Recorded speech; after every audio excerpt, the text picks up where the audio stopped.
The story opened with Matthew, a perpetually single young man, deeply absorbed in finishing his first novel, titled Someone from Behind. He was a struggling orphan, dreaming of becoming a renowned writer. His greatest hope was that his novel would be accepted by a publisher, transforming his life and financial situation.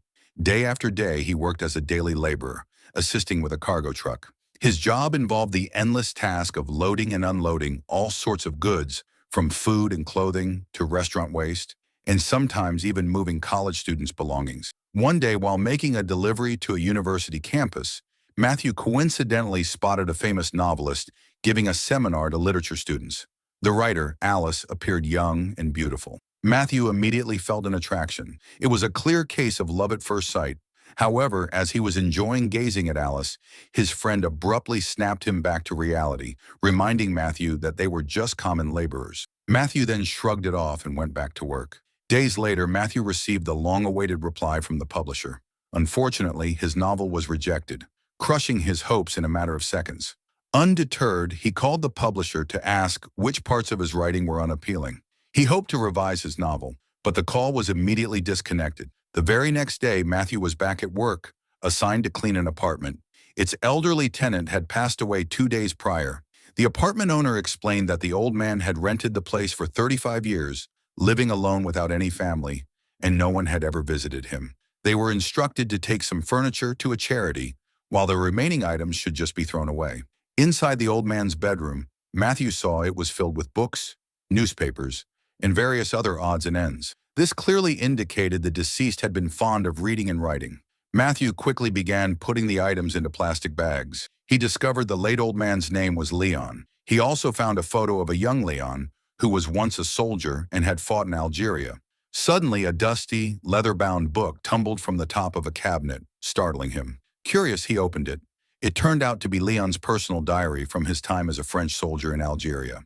Matthew immediately recognized the exceptional quality of the writing. It vividly recounted Leon's life, from his first kill to his profound anxieties on the battlefields of Africa. Back at home, Matthew still struggled to write a new novel. He couldn't figure out how to create a story that could truly move readers. Then, an idea sparked. He would write a novel based on Leon's diary. It chronicled Leon's life as a soldier, describing a terrifying atmosphere where the sky turned dark, hands were red with sin, and how he wrestled between harsh orders and his own conscience, especially as women and children also became victims in that Algerian conflict. After days of rewriting Leon's story, carefully changing the original character names, the novel was finally complete. However, Matthew was unsure what title would fit this tale. He eventually found inspiration in a powerful phrase, Algerian sands blackened by blood. He then titled his new novel, Black Sand. The very next day, while working, Matthew received a phone call from the publisher. They told him his novel, Black Sand, was excellent and invited him to a meeting. Matthew was overjoyed that his novel had been accepted. However, since the story was not entirely his own idea, he meticulously noted down all the important moments from Leon's diary so he could explain the narrative smoothly to the publisher. After memorizing everything, he burned the diary, outwardly claiming the story as entirely his original work. Unbeknownst to him, a major misfortune was about to haunt him for the rest of his life. Matthew finally met the publisher, who was thrilled with his writing. He praised Matthew's writing style and the novel's deeply moving story, saying it transported readers right into the battlefield. Coincidentally, Matthew saw Alice there, who was also reviewing the novel. Matthew, still smitten, approached her. Alice seemed unfazed, not recognizing him. She commented that Black Sand was an excellent novel, far exceeding her expectations. Just then, a bookstore owner called out to Matthew and congratulated him.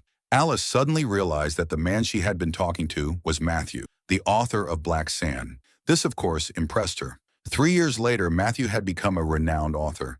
His novel was a huge bestseller, bringing him considerable income. Even better, Alice was now his girlfriend. She invited him to meet her wealthy parents, Alain and Helen, who lived in a luxurious mansion on the beach. There, Alain proudly showed off his collection of rare French Royal-era weapons. Afterward, Alice took Matthew for a walk along the coast and even showed him a shed where she used to play hide-and-seek with her father as a child. While spending his dear time with Alice, his publisher suddenly called. Matthew had violated his contract. It had been 3 years since Black Sand was released, and Matthew had not submitted a new novel. His fans were waiting for more work, and his contract obliged him to produce new material. Yet he had not sent a single page. In his room, Matthew was utterly frustrated. He could not write a good novel because, deep down, he knew he lacked the natural talent. To make matters worse, his royalties were now being withheld by the publisher because he had not fulfilled his contract to produce a new novel. The contract stipulated at least 2 novels per author for royalties to continue indefinitely. Then Stanislaus, or in short, Stan, Alan, and Helen's slightly arrogant godson, came to visit and met Matthew. They had a few drinks. From his demeanor, it was clear Stan had a crush on Alice and was not happy about Matthew being her boyfriend. The next day, Matthew still struggled with what to write. He revisited his first rejected novel, Someone from Behind, and gave it to Alice for her review. He didn't tell her it was his own work, instead claiming the publisher had sent it to him for review and, feigning busyness, asked Alice to read it to gauge her reaction. Shortly after, Stan arrived and chatted with Matthew. Stan boasted about his extensive knowledge of Algeria, where his father had served, and expressed his awe that Matthew, despite never having been there, could write such a detailed and atmospheric account of the war in Black Sand. However, Stan consistently sought weaknesses to corner Matthew, even remarking that Alice's standards for an ideal man were very high, which made Matthew uncomfortable. That evening, Alice told Matthew that the writing he'd given her was terrible. She couldn't even finish it because it was so uninteresting, and she was certain no publisher would accept such a novel. Matthew silently seethed, disappointed with himself. Days passed. At breakfast, Matthew received a call from the bank. His credit card had exceeded its limit, and they demanded immediate payment. Matthew panicked. His account was empty because his royalties were withheld due to breaching his contract with the publisher. He couldn't write another novel as good as Black Sand, which only added to his stress and self-doubt.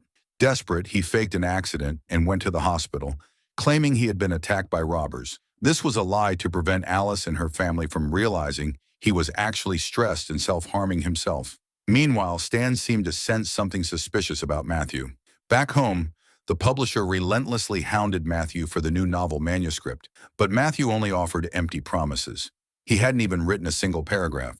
On the other hand, Alain, Alice's father, seemed worried about his future son-in-law. He informed Matthew that a letter for him had arrived. When Matthew opened it, he found a photograph of Leon, the diary's owner, who Matthew believed was dead. Time passed. Matthew visited a bookstore with Alice for a fan signing event. Suddenly, a man approached, claiming to be a friend of Leon and saying that Matthew had misused a dead man's diary.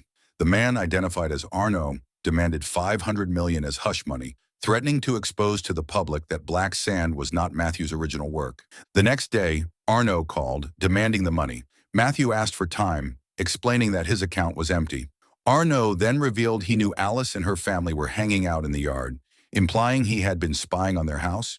Matthew, cornered, promised to give Arnaud a very expensive pistol from Alain's collection. Unbeknownst to Matthew, Stan was standing behind him, overhearing the conversation about the pistol. Later that night, it was time for Matthew to steal that collector's pistol. He used Alain's golf glove and broke a window to make it look like a burglary. The next morning, the police finished investigating the supposed break-in at Alain's house.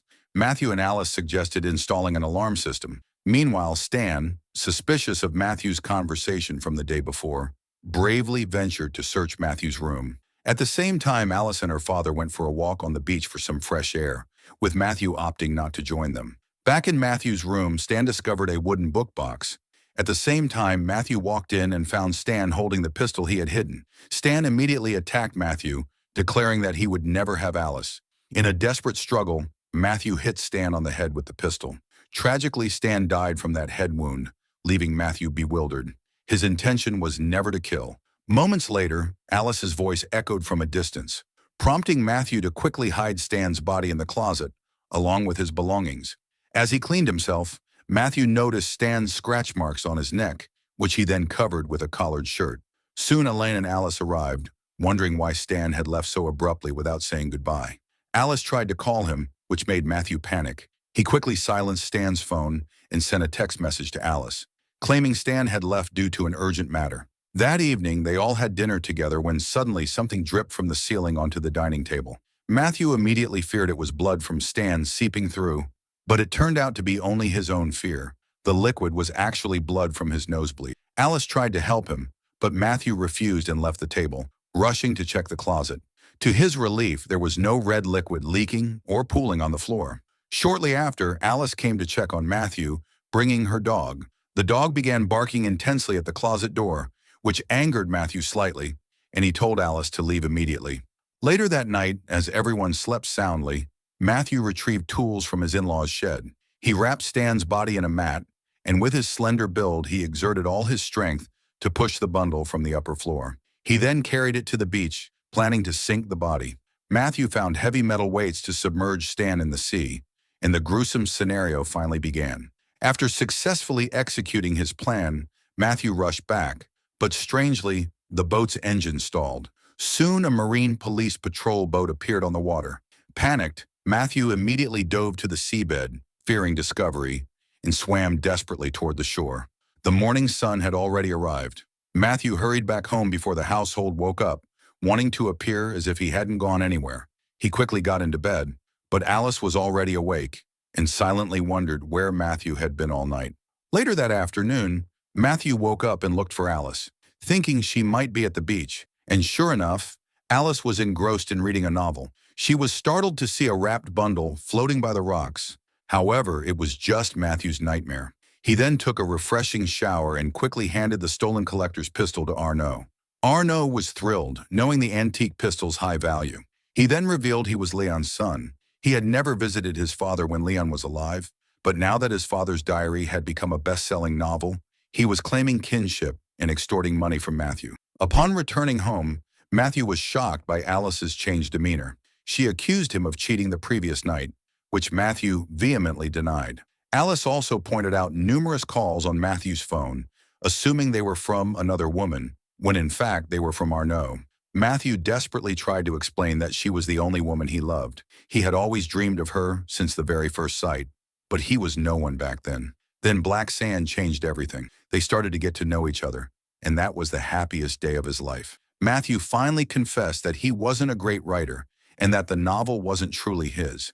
He had only been afraid that if Alice knew the truth, she would leave him. But to his relief, Alice still loved Matthew, even knowing he wasn't the brilliant writer she had believed him to be.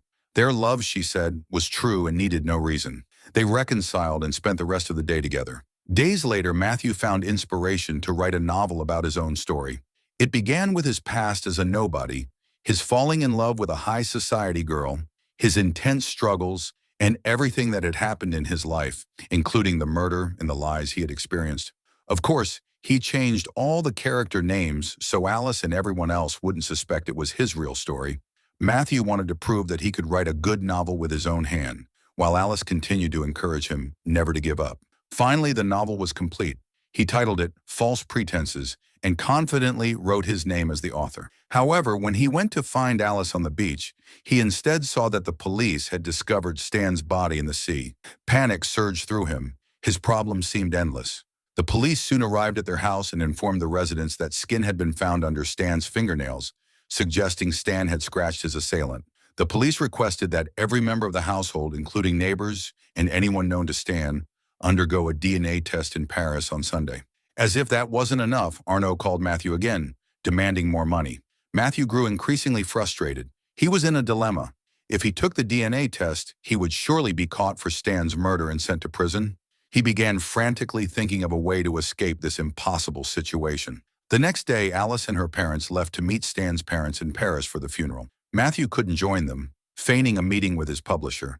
He then gave Alice the novel about his life story, asking her to read it, and promised to meet her in Paris for the DNA test on Sunday. It was time for his meeting with Arnaud, who continued to extort money from him. Matthew planned to harm Arnaud by inserting a coin into the seatbelt buckle slot, hoping to disable it.